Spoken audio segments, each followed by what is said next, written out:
Some people complain Audi produces too many cars. Almost every week there's a new one that wears another new badge that we're told does something new and interesting.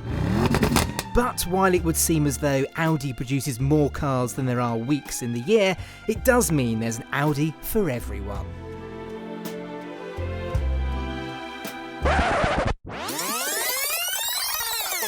Like this, the R8. It's Audi's supercar and uses the same platform and engine as a Lamborghini. This is no Audi A3 hatchback, but a mad and impractical supercar. It even looks like your typical impractical supercar. Yes, it may still look a lot like the old Audi R8, but it's still got that classic wedge-shaped look that screams power and speed. The engine lies in the middle, just like the very best supercars, that perfect blend between handling and poise. It's also got another supercar party trick. The engine lies just under this glass screen. Now, we don't normally do engines here on Carbuyer, but for this car I'm going to make an exception because it's a very special engine. Now, it's a 5.2 litre naturally aspirated V10. There are no turbochargers here, I can tell you, and it produces either 533 brake horsepower or 602. How much power your R8 develops depends on which version you go for. The entry-level R8, like our car, gets the 533 brake horsepower V10 and comes with virtually everything you'd want from a supercar, like fat 19-inch alloys, leather-trimmed electric sports seats that are also heated, LED headlights and Audi's virtual cockpit. The R8 V10 Plus gets 602 brake horsepower and adds ceramic brakes, a rear wing and bucket seats, but cruise control and auto lights are both pricey options.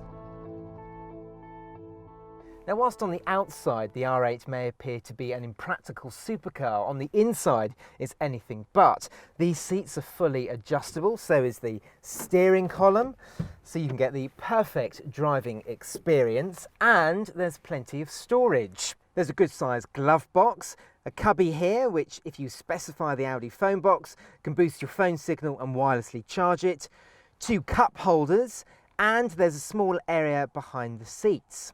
And up there's a boot, and whilst it doesn't fit the Carbuyer large suitcase, it would easily fit 2 soft weekend bags.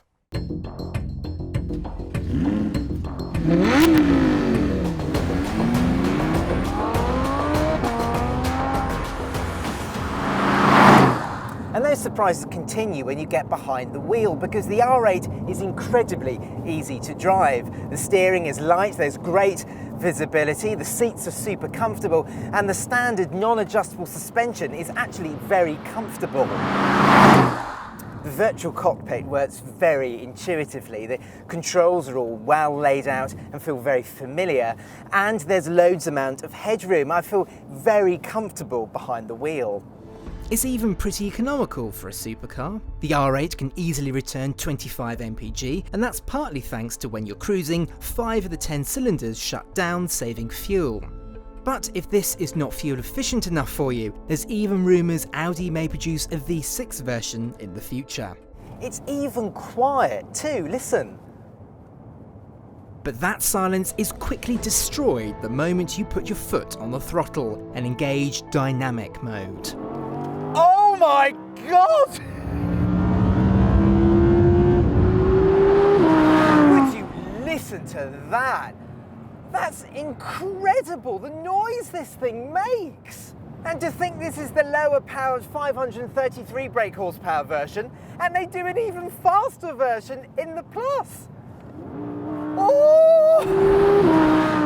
It's a masterpiece. It's the type of old school engine supercars should have. There's no downsize engines here, no turbochargers added to make the fuel economy just a little bit better.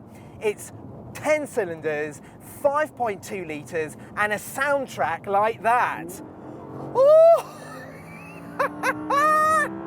Oh my word!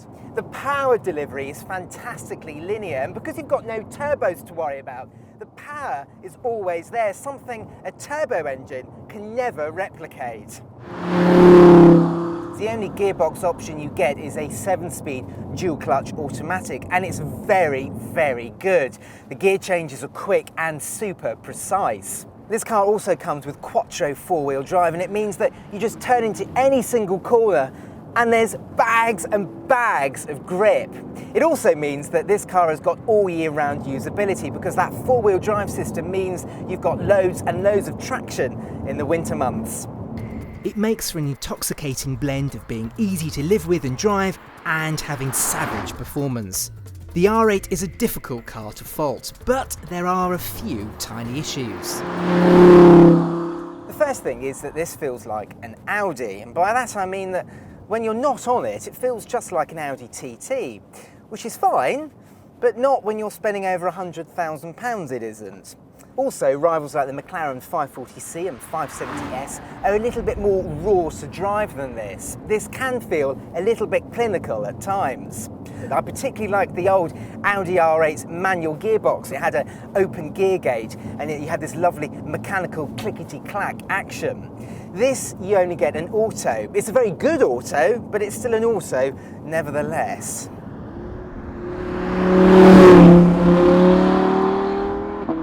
Having said all of that though, this is still a mightily impressive supercar, and it still has a sense of occasion, something which you can't really say about that other usable supercar, the Porsche 911. In a world of supercars with downsized engines, the R8 is a rare thing, but highly appealing. If you're in the market for a supercar, it should be on your shortlist. Two others include the super technical BMW i8 on the left and the Mercedes-AMG GT on the right. Click at the top for our latest video and on our logo to subscribe.